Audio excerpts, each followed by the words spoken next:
Behold, the bridegroom cometh. Go ye out to meet him. Now is the time to trim your lamps and get ready for the coming of the Lord. Stay tuned for the Midnight Cry broadcast with Brother Phil Enlow.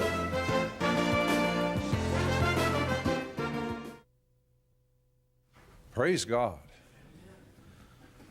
Don't you know that your feelings are a great barometer of how things are going spiritually? Oops, is right. But don't we all fall into that trap? I stumbled on a verse, and I'm not going to use this particularly, but just something that David said in Psalm 30. You can look it up later, but it's in the NIV. It says, "O Lord," let's see. It's at verse 6. When I felt secure, notice, when I felt secure, I said, I will never be shaken. How many of you felt that way in church? You come and the Lord just blesses and you just feel like you could go out and lick the world and everything's just great. Oh Lord, when you favored me, you made my mountain stand firm. But when you hid your face, I was dismayed. You know, God's not called us to walk by what we see and feel. He's called us to walk by faith. And, you know, we're so prone to when we feel good and the Lord, it just seems like everything's going our way. Lord, you're such a good God. Oh, how wonderful you are. Does that make him a bad God when you suddenly don't feel good? How come we employ that strategy? It doesn't work too well, does it? But you know, we need to understand, I think many times we need more wisdom, we need more understanding of how it is that Satan attacks. Has Satan attacked anybody here lately? Yeah, that's kind of the norm. And one of our reactions that's fairly typical is, oh God, what's wrong? It's a very legalistic way to look at things. We think, oh, I'm doing good. I'm praying, I'm seeking you, I'm wanting to do good, I'm doing everything I know to do to serve you, and look what happened. Oh God, something must be wrong. Well, guess what? We're on a battlefield, and what are you so surprised about? What are we so surprised about when we get attacked? You know, we somehow mistakenly suppose that there is a place in God where we'll never get attacked again, nothing bad will ever happen, everything will just go great, and oh, if we could just get to that place that we could just sit back and go on permanent R&R. It doesn't work that way, does it? As long as we're here, we're going to face attacks of Satan. Now, if anybody could have reached and should have occupied the place that we imagine, wouldn't it have been Jesus? And he suffered some pretty relentless attacks, a lot more than you and I will ever face. He faced everything the devil could possibly think up to throw at him, and he never failed once. He conquered every attack. I'll tell you, we've got an awesome Lord this morning.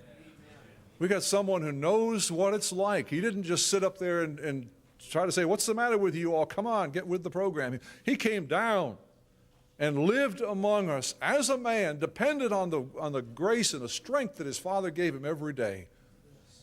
And he conquered. And he showed us the way that we need to take up our cross and follow him.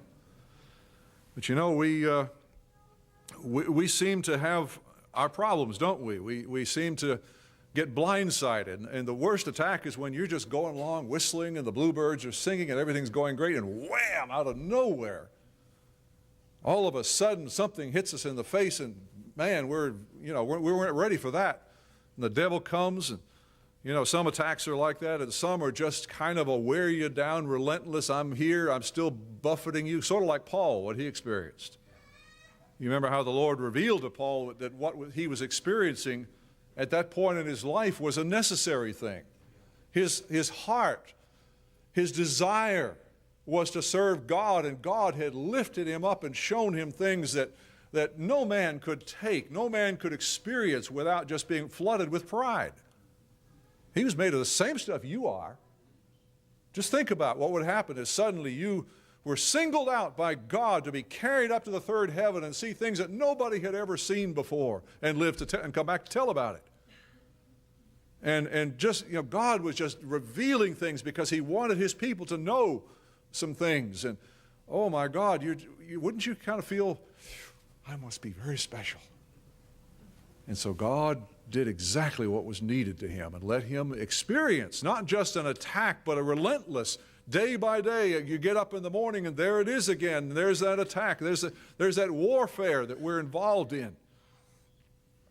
I was just thinking about, yesterday morning, I guess I woke up and just started thinking about some of these things because we all are prone to the same strategies. The devil, he studies us like any military person would study an enemy. He studies us, and he tries to ascertain our weaknesses. And so his attacks are very personalized, but yet because we're made of the same stuff, they tend to fall into the same categories. And let's just go to one scripture, and maybe that's a good jumping off point. 1 Peter chapter 5, very familiar scripture. Right after the Lord tells us to humble ourselves in verse 6 and to cast all your anxiety on him in verse 7, verse 8, we come to the familiar scripture, be self-controlled and alert.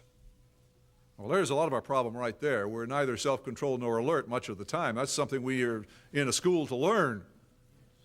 But anyway, this is not just a suggestion by Peter and by the Lord through Peter. This is a necessity. If we're going to live the life that God has called us to live, if we're going to live the life that Jesus died to provide for us, we can't just sort of go to sleep and imagine that somehow it's going to happen. We are going to have to contend with the same kinds of things, the same devil that the Lord Jesus contended with, and we're going to have a control of ourselves, because if we don't, what's the opposite of self-control? It's yielding the control over some part of us to somebody else. And that somebody else isn't nice. He is a thief, a robber, a destroyer. He'll do everything in his power to make life worthless and miserable if we let him. And so he says, be self-controlled and alert. That's where we're just assuming that we have entered bluebird land some of these times, and suddenly, wham, out of the blue, the Lord allows something to happen. Do you understand that nothing that comes our way is something that's slept up on the Lord? The Lord's always alert. He always knows exactly what's happening. And even though something takes us by surprise, it never takes him by surprise, nor is it something where the devil has the power and the Lord's hands are tied behind his back and there's nothing he can do about it. He just sort of hopes we muddle through. No, everything is absolutely orchestrated by God. As was said this morning, and for our good, for our strengthening, for something that needs to grow and develop and become stronger in us. Be self-controlled and alert. Now the reason is given right afterwards. Your enemy, the devil, prowls around like a roaring lion looking for someone to devour. And I'll point out, as I pointed out many times in the past, this was not written to unbelievers. See, he's already got them blinded in a place of vulnerability, in a place where they don't see, they don't understand what's going on. They attribute their troubles to other people, to their upbringing, to their past, to the genes they inherited, to 1,001 things, without understanding the role of that there's a real spiritual enemy that is unseen to us, but who definitely has an influence upon our lives if we allow it. And the thing is, if you don't know that, you're pretty defenseless.